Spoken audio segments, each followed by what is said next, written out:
Hello. In this section, you're going to put into practice what you learned about interpreting images with Python and LLMs. So we're going to build this web application which allows users to upload an image, so either upload it or open it from the camera or even paste it from the clipboard.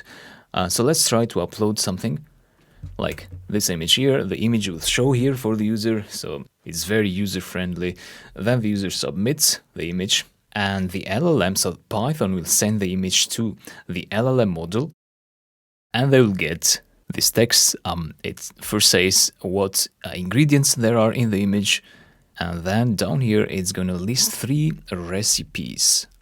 So you can instruct your program for more if you want, but I've done it with 3. So we have this carbonara, which is typical thing to cook with these ingredients. Then we have this other spaghetti and some type of breakfast here. So it's a basic interface, but of course you can extend it further. You can add more features. It's up to you. This is easy to make. So let's build this. See you in the next video.